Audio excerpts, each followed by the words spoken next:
Ayun guys, so nahanap na namin yung CR naming hinahanap kanina. Success. Ang ganda ng place. Nakaka-relax, no? No comment ako. Hindi, meron din pala akong kahit konting ano lang naman, minimal comment lang. Kasi kung napapansin nyo po sa place, may mga part po na madilim. Kulang ng... Sorry lang, suggestion lang po ha. May mga part lang po siya na madilim. Pero all in all, ang ganda. Oo, all in all naman maganda. O nakakatakot kasing pasukan kasi Kita mo, besh. Ang ganda. Tingnan mo, nakaka-relax. pero kung, yan pa, front natin. Ang perfect ng place. Lalo ka na kung meron kang kading. Yan, char. Holding hands while walking. Ganon. Ang ganda nga na.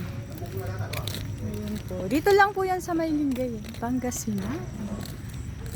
Ginabi na sana. Ay, ginabi na tayo. Sana mas maaga, mas maganda. Mas Makikita maganda nila to maliwanag. pag ano.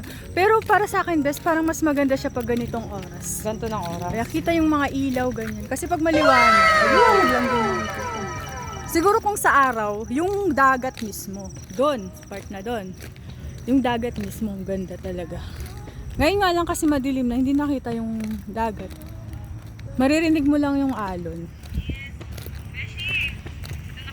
So, ayan. Lakad-lakad lang kami. Ayan. Sa mga gusto nyo pong pumunta or mga gustong mamasyal dito sa Lingayen. Ayan po yung itsura ng Lingayen ngayon. Napakaganda na siya. Kasi nung time na... Sarap sa mata. Yes, perfect, best. Nung time ko, ang bango naman yung best. Parang may nararamdaman, amoy lang akong parang perfume. Perfume ba? O powder. Top powder. Perfume. Perfume. Ayun, may mga... Nakakapagod maglakad dito. Hindi ko, perfect. O, diba? Napakaganda. Sila. Kami dito Maganda na sa masarap sa mata kasi kulay green. Halos lahat ng nakikita mo. Oh my God! Perfect. Sa ilaw ko. Ayan. Ito po yung mga cottage gilid. Ayan naman siya. Nakikita niyo po dyan sa gilid. Ang daming cottage. Perfect. Ang haba. Tapos hanggang doon, oh. Kikita niyo talaga yung ganda. Yung ambience ba?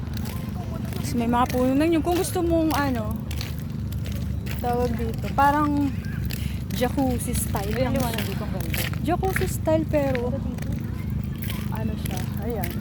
Hindi naman siya dikit-dikit best. Pero perfect, ang ganda. Oh, parang tangling ko. 6% na lang ako. Picture tayo dito.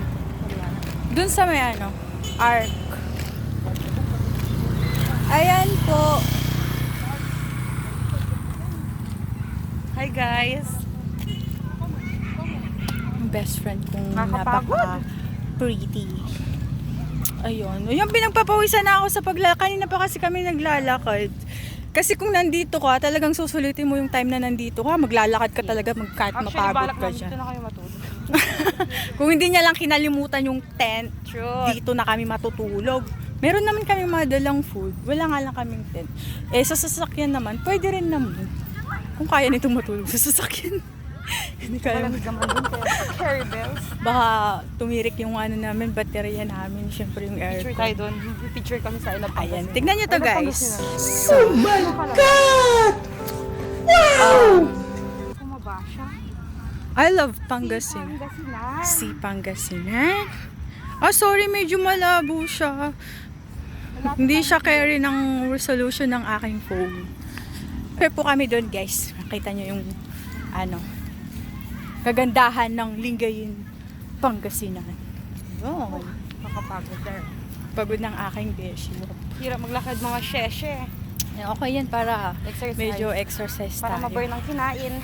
May mga nag-exercise pala dito guys. Kanina may nakita kami nagja-jogging. Kasi may parang dito mahaba na, hindi naman siya hallway.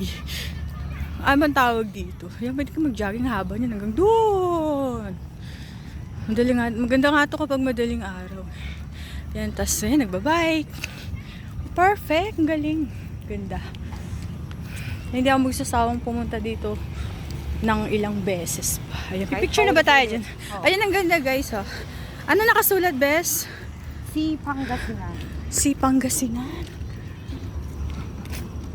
Ito po. Yung, hindi naman to hallway, yan tawag ba dito. Ano na kami guys, picture na kami ng konti.